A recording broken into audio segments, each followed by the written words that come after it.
Britain से लौटते समय बाल बाल बचे ट्रंप। जेनजी आंदोलन के बाद नेपाल ने मनाया 10वां संविधान दिवस। डोनाल्ड ट्रंप के बदले सुर, मोदी की करी तारीफ।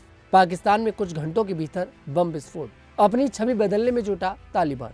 नमस्कार, द न्यूज़ 15 देख रहे हैं आप। मैं हूं आपके साथ तनुज दीक्षित। आप सभी का बहुत बहुत स्वागत है हमारे खास प्रोग्राम दुनिया के हालचाल में। दुनिया के हालचाल में इन बड़ी खबरों पर विस्तार से नजर डालते हैं और शुरुआत करते हैं अमेरिकी राष्ट्रपति डोनाल्ड ट्रंप से। अमेरिकी राष्ट्रपति डोनाल्ड ट्रंप के हेलीकॉप्टर को लंदन के पास ल्यूटन एयरपोर्ट पर आपातकालीन लैंडिंग करनी पड़ी। यह घटना तब हुई जब ट्रंप अपनी पत्नी मेलानिया के साथ चैकर्ड से स्टैनस्टेड एयरपोर्ट जा रहे थे। उनके हेलीकॉप्टर मरीन वन में हाइड्रोलिक सिस्टम में छोटी सी खराबी आ गई थी, जिसके कारण इसे ल्यूटन में उतारना पड़ा। व्हाइट हाउस ने बताया कि इस घटना में कोई घायल नहीं हुआ है। बाद में ट्रंप को दूसरे हेलीकॉप्टर से स्टैनस्टेड ले जाया गया, जहां से वे एयर फोर्स वन में सवार होकर वॉशिंगटन रवाना हुए। ट्रंप ने अपनी ब्रिटेन यात्रा के अंत में वहां के शानदार स्वागत और आतिथ्य के लिए आभार जताया। इस दौरान उन्होंने ब्रिटिश प्रधानमंत्री कीर स्टारमर के साथ विज्ञान और प्रौद्योगिकी पर एक महत्वपूर्ण समझौते पर हस्ताक्षर किए। दोनों नेताओं ने व्यापारिक नेताओं के साथ बैठक में कहा कि यह समझौता रोजगार बढ़ाने में मदद करेगा।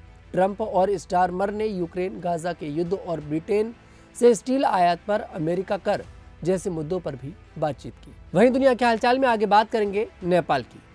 नेपाल ने शुक्रवार को अपना 10वां संविधान दिवस मनाया। इस मौके पर कार्यवाहक प्रधानमंत्री सुशीला कार्की ने युवाओं से अपील की कि वे 10 साल पहले बने संविधान की रक्षा करें और उसे सफलतापूर्वक लागू करने में मदद करें।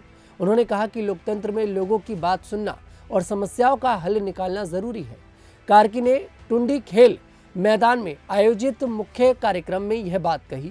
नेपाल में संविधान दिवस को राष्ट्रीय दिवस के रूप में मनाया जाता है, लेकिन हाल के जेनजी आंदोलन में 72 लोगों की मौत के कारण इस बार कार्यक्रम छोटे स्तर पर हुए।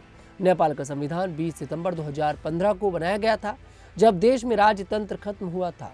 कार्की, जो नेपाल की पहली महिला प्रधानमंत्री हैं, उन्होंने कहा कि संविधान लोगों के संघर्ष और बलिदान का नतीजा है।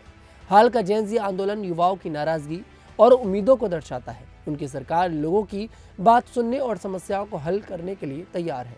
कार्यक्रम में राष्ट्रपति रामचंद्र पौडेल, मुख्य न्यायाधीश, स्पीकर और अन्य बड़े नेता भी शामिल हुए। वहीं दुनिया के हालचाल में आगे बात करेंगे अमेरिकी राष्ट्रपति और हमारे देश के प्रधानमंत्री नरेंद्र मोदी की।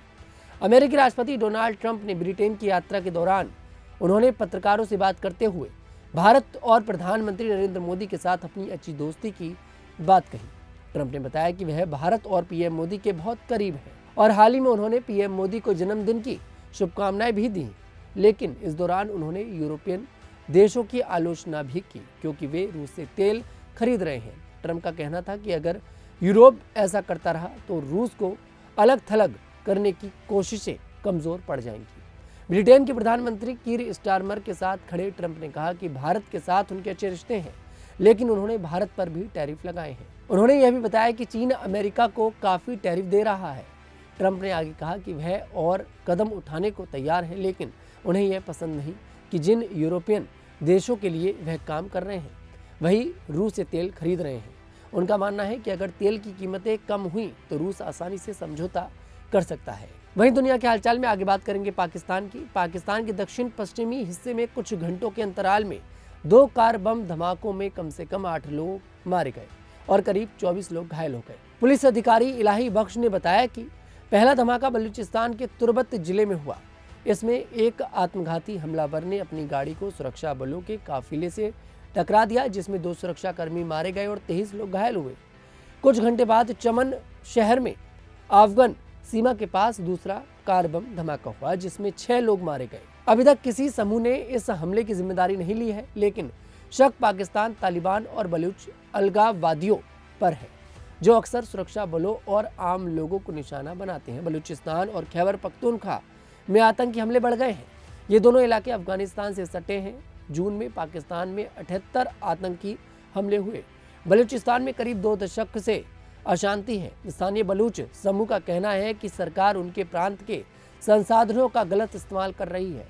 हाल ही में बलूच विद्रोहियों ने कई बड़े हमले किए। खैबर पख्तूनख्वा में एक ऑपरेशन में 45 आतंकी मारे गए, लेकिन 19 सैनिकों की भी जान गई। प्रधानमंत्री शहबाज शरीफ ने कहा कि पाकिस्तान आतंकवाद से पूरी ताकत से लड़ेगा। वहीं दुनिया के हालचाल में आखिरी खबर में बात करेंगे तालिबान की। तालिबान जो पिछले 4 साल से अफगानिस्तान की सत्ता में है, अब अपनी छवि बेहतर करने की कोशिश कर रहा है। वह चाहता है कि दुनिया उसे एक सरकार के रूप में माने और समर्थन दे।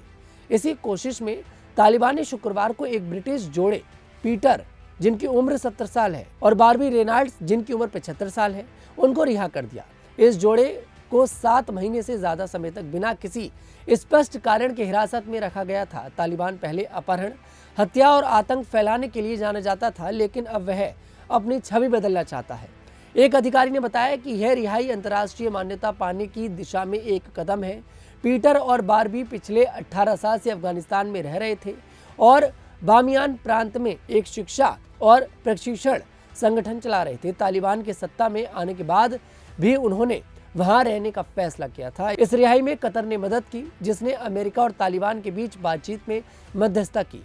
एक राजनयिक ने बताया कि यह जोड़ा शुक्रवार को अफगानिस्तान से रवाना हो गया। आज की दुनिया के हालचाल में इतना ही। मैं तनुज दीक्षित फिर आपसे मुलाकात करूंगा। तब तक के लिए मेरे साथ देखते रहिएगा न्यूज़ 15।